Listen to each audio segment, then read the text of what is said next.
V1 వార్తలకి స్వాగతం. బాబు జగజ్జీవన్ రామ్ ఆశయ సాధనకు ప్రతి ఒక్కరూ కృషి చేయాలి. బోధన్ ఎంపీపీ బుద్దే సావిత్రి. బాబు జగజ్జీవన్ రామ్ చిత్రపటానికి పూలమాల వేస్తున్న ఎంపీపీ. భారత మాజీ ఉప ప్రధాని డాక్టర్ బాబు జగజ్జీవన్ రామ్ ఆశయ సాధనకు ప్రతి ఒక్కరూ కృషి చేయాలి అని బోధన్ ఎంపీపీ బుద్దే సావిత్రి అన్నారు. శుక్రవారం సాలూరా మండల కేంద్రంలో ఎంఆర్పీఎస్ ఆధ్వర్యంలో నిర్వహించిన బాబు జగజ్జీవన్ రామ్ 116వ జయంతి వేడుకల్లో ఆమె పాల్గొని మాట్లాడారు. ఈ సందర్భంగా ఆమె మాట్లాడుతూ ఆనాడు ఎన్నో సమస్యలతో చదువుకుని ఉన్నత స్థాయికి ఎదిగిన మహనీయులు నేడు అందరికీ స్ఫూర్తిదాయకమని అన్నారు. బాబు జగజ్జీవన్ రామ్ నిరుపేద కుటుంబంలో పుట్టిన విద్య అనే ఆయుధంతో రాజకీయ రంగంలో ఎదిగి కేంద్రంలో 40 సంవత్సరాలుగా కేబినెట్ మంత్రిగా, రక్షణ శాఖ, కార్మిక శాఖ, వ్యవసాయ మంత్రులుగా పనిచేశారన్నారు. ఈ కుటుంబం సమాజం బాగుపడాలంటే విద్య ఒకటే మూలమని దానికి మించింది ఏమీ లేదన్నారు. అనంతరం బాబు జగజ్జీవన్ రామ్ విగ్రహానికి పూలమాలలు వేసి నివాళులర్పించారు. కార్యక్రమంలో పీఆర్టీయూ జిల్లా నాయకులు ఇల్తేపు శంకర్, గ్రామ పెద్దలు బుద్దె రాజేశ్వర్, వెంకటి పటేల్, అల్లే రమేష్, ప్రజ్ఞశ్రీ విద్యా సంస్థల అధినేత రాజు, ఖదీర్, కేజీ గంగారం తదితరులు పాల్గొన్నారు. రక్షణ శాఖ మంత్రిగా పనిచేసినప్పుడే బంగ్లాదేశ్ ఏర్పడింది. తర్వాత ఎమర్జెన్సీ కాలంలో కూడా ఇందిరాగాంధీ హయాంలో అయినా పనిచేశారు. ఇలా దళిత జాతిలో ఒక ఉన్నతమైన స్థాయిలో చేరి అయినా దేశానికి ఎన్నో సేవలు అందించారు. అలాగే ప్రపంచంలోనే పేరెన్నికగా అంటే మేధాగా ప్రకటించుకున్న బాబాసాహెబ్ అంబేద్కర్, బాబు జగజ్జీవన్ రామ్ మాకు ఈ సమాజానికి రెండు కళ లాంటి వారు. వారి ఆశయ సాధనలే మేము స్ఫూర్తిగా తీసుకొని ముందుకు సాగుతున్నాం. అలాగే మా సంఘ మాత్రలను కూడా వాళ్ళ ఆశయ సాధన కృషి చేస్తూ ప్రతి సంవత్సరం జయంతి వేడుకలను వర్ధంతులు జరుపుకుంటున్నాం. ఈ సందర్భంగా మా నూతన కమిటీ పిల్లలు ఎన్నికైన సందర్భంగా వారికి మరొకసారి బాబు జగజ్జీవన్ రామ్ జయంతి శుభాకాంక్షలు తెలుపుతూ ఈ అవకాశం ఇచ్చే ప్రజలందరికీ ధన్యవాదాలు. మరి మీకు 10th కాదు ఇంటర్మీడియట్ వరకు కూడా ఎక్కడ నాన్ స్టాప్గా చదువుకోవడానికి అవకాశాలు ఉన్నాయి.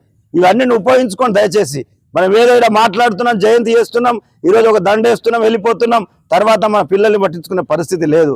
దయచేసి మీరందరూ మనం అందరం కూడా మన చదువు పట్ల శ్రద్ధ వహించి భవిష్యత్తులో మన పిల్లలు కూడా మనం ఏదైతే బాబు జగజ్జీవన్ రామ్ స్థాయికి ఎదిగే విధంగా మనం అందరం కృషి చేయాలని చెప్పని మీరు నాకు ఇచ్చిన అవకాశం మరొకసారి తెలుపుతున్నాను. ధన్యవాదాలు చెప్తా ఉన్నాను.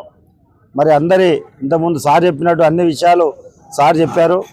మనం అందరం కూడా ఎప్పుడైతే మనము మహోన్నతమైన వ్యక్తుల గురించి మనం ఇంత కష్టపడి మనం వాళ్ళ గురించి స్మరించుకుంటామో మరి వాళ్ళ అడుగుజాడులో నడిచినప్పుడే నిజమైన నివాళులు అర్పించిన వాళ్ళం అవుతాం. కాబట్టి ఏదో ఆయన విగ్రహం ఉంది, జయంతి వర్ధంతి చేసుకొని ఆ తర్వాత మరి వాళ్ళ మహానుభావులు ఏం చెప్పారు, వాళ్ళ మహానుభావుల యొక్క ఆశయాలు ఏంటి, వాళ్ళు అడుగు మనలాంటి వాళ్ళని మరి బలహీన వర్గాలు మరి అంచెవేయబడుతుంటే అణగదొక్కుతూ ఉంటే వీరందరూ మరి భవిష్యత్తులో నాశనం అయిపోతారని చెప్పని ఆ రోజుల్లో మరి ఇటు బాబు జగజ్జీవన్ రామ్ కానీ, అంబేద్కర్ కానీ, సావిత్రిబాయి పూలే కానీ, మరి అదే పూలే కానీ మనందరి కోసం మరి ఆ రోజు ఎన్నో కార్యక్రమాలు చేసి మన భవిష్యత్ తరాలకు ఉపయోగపడాలని చెప్పని మరి అట్లాంటి కార్యక్రమాలు చేసినప్పుడు వాళ్ళ ప్రాణ త్యాగాలను కూడా మరి ఇచ్చి ఆ రోజు ప్రాణాలు కూడా పోగొట్టుకొని మన కోసం చేసినటువంటి మానవమైన వ్యక్తుల్ని మనం స్మరించుకున్నట్లు వాళ్ళు ఎప్పుడైతే వాళ్ళు చేసినటువంటి త్యాగాలు ఉన్నాయో వాళ్ళకు అనుగుణంగా మనం పనిచేస్తేనే నిజమైన నివాళులు అర్పించిన వాళ్ళం అవుతాం. కాబట్టి ఇంతకుముందు శంకర్ సార్ గారు చెప్పినట్టు మీరందరూ కూడా భవిష్యత్తులో మీ పిల్లల్ని బాగా చదివించినప్పుడే మరి బాగా చదువుకొని పైకి వచ్చినప్పుడే మరి మన యొక్క ఆశయ సాధనకు అనుగుణంగా మనం ముందుకు పోతాం. కాబట్టి మన గ్రామానికి మరి ఎక్కడ మరి డిస్టర్బెన్స్ ఉందో, ఎక్కడ మరి వాస్తు లోపం ఉందో, ఎక్కడ మరి గ్రామానికి మరి ఇది ఉందో, మరి మన గ్రామంలో సంఖ్య చూసుకుంటే పాపులేషన్ బట్టి చూసుకుంటే ప్రభుత్వ ఉద్యోగాల సంఖ్య అనేది చాలా తక్కువ ఉంది. మరి ఎందుకో నాకు అర్థమవుతలేదు. చాలా విషయాలు చాలా పేరుతో మాట్లాడుతూ ఉంటాను. మరి ఇంతమంది ఉన్నటువంటి ఈ గ్రామంలో మరి చదువు పర్సెంటేజ్ చూసుకుంటే, ఎంప్లాయ్మెంట్ పర్సెంటేజ్ చూసుకుంటే చాలా తక్కువ ఉంది. మరి 10th డిగ్రీ వరకు చదువుతూ ఉన్నారు. మరి అక్కడి నుంచి మళ్ళీ డ్రాప్ అవుట్ అయిపోయి మళ్ళీ మన వ్యవసాయంలో పోయి మరి తండ్రి చేసినటువంటి వ్యవసాయం చేయడానికి ప్రయత్నం చేస్తూ ఉన్నారు. దయచేసి మీరందరూ కూడా మనం అందరము ఒక మంచి ఆలోచనతో మనం ముందుకు పోతే భవిష్యత్తులో మనము ఇది చేయడానికి అవకాశం ఉంటుంది. కాబట్టి ఇవాళ ప్రభుత్వాలు అనేక పాఠశాలలు ఏర్పాటు చేసింది. మరి ఇదే మహానుభావుడు మన జగజ్జీవన్ రామ్ ఆ రోజు వాళ్ళ తల్లిదండ్రులు పూరి గుడిసెలు ఉండేటోళ్ళు. మరి వాళ్ళు అప్పుడున్నటువంటి కరెంటు కూడా ఉండేది కాదు. దీపం పెట్టుకొని ఈరోజు మరి ప్రపంచవ్యాప్తంగా ఉన్నటువంటి మేధావులతోని వాళ్ళు మాట్లాడే స్థాయికి వచ్చిందంటే మరి పేదరికం అనేది ఎక్కడ అడ్డొచ్చిందని మీరు ఆలోచించాలి. మరి ఇదే జగజీవన్ రావు కానీ అంబేద్కర్ కానీ ఆ రోజు మరి ఇంత సౌకర్యాలు ఉన్నాయా? లేవు. కానీ ఈరోజు మన ప్రభుత్వాలు, కేంద్ర రాష్ట్ర ప్రభుత్వాలు, ఏ ప్రభుత్వం ఉన్నా కూడా ఈరోజు చదువు పట్ల ఉన్నటువంటి ఇలా పాఠశాలలు, అనేక పాఠశాలలు ఏర్పాటు చేసి, గురుకులాలు ఏర్పాటు చేసి ఈరోజు మనకు ఎంతో సాయం చేస్తున్న విషయాన్ని మనము చూస్తూ ఉన్నాం.